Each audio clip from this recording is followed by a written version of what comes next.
Chelsea transfer impatience with Boehly already grating as fans continue to cry over spilled milk. Todd Boehly has been at Chelsea for nearly 3 whole weeks and is yet to make a signing. What's the effing hold-up? We're barely a week into a 13-week window and people are already very cross about transfer inactivity.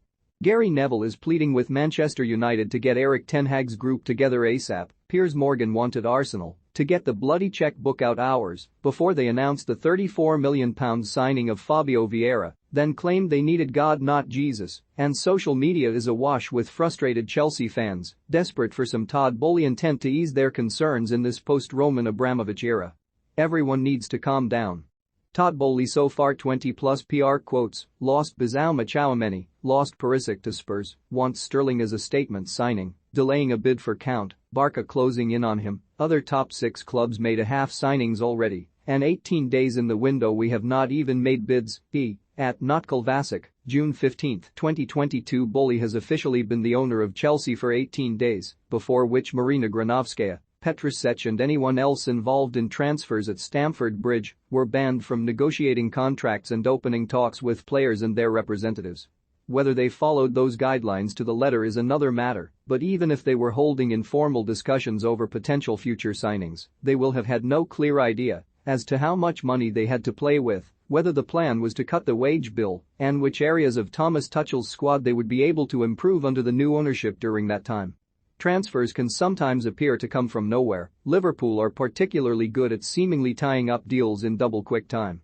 But in reality most of those shock transfers will have taken significantly longer than we've been aware. The genius of them is more in the lack of media leakage than their perceived speed.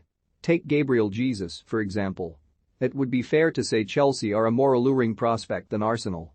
But reports suggest the Gunners have been working on persuading Jesus for the last 6 months, with their failure to qualify for the Champions League no more than a cause for some late jitters.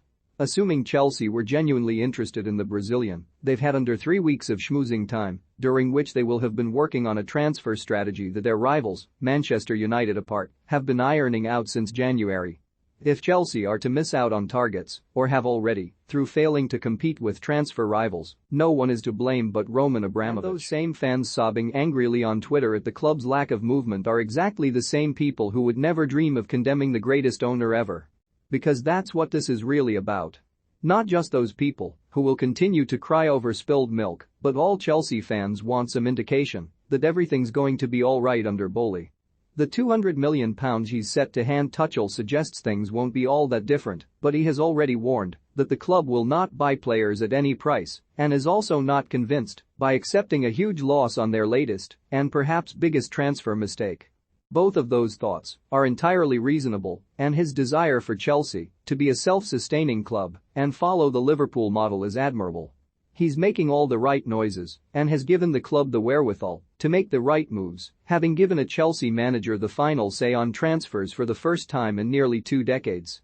The defense is clearly the priority for Tuchel, with various Inter Milan centre-backs linked either as part of a Romelu Lukaku deal or as separate entities, while a year-long wait for Jules Kounde could soon be over, though Barcelona may have thrown a spanner in those works. The possible free transfer of Ousmane Dembele will alleviate concerns over what may be a tight budget considering the ground they need to make up on Manchester City and Liverpool, and it's worth remembering Chelsea competed with those now seemingly impassable juggernauts for the first half of last season. It's all a bit doom and gloom among the fanbase, with the departure of Antonio Rudiger adding significantly to that glum outlook. But Chelsea have got some very good players, many of whom have reached nowhere near their potential at the club and still could. They've got a very good manager who has proven he can tactically match the best in the Premier League. And they appear to have a very good owner, or at least Boehly has done nothing to suggest otherwise. We're of course yet to see whether he's as good as his word, and the proof will be in a £200 million pudding. But knickers should remain untwisted until the transfer window is over, or at least until the season starts, at which point concerns are allowed to be real.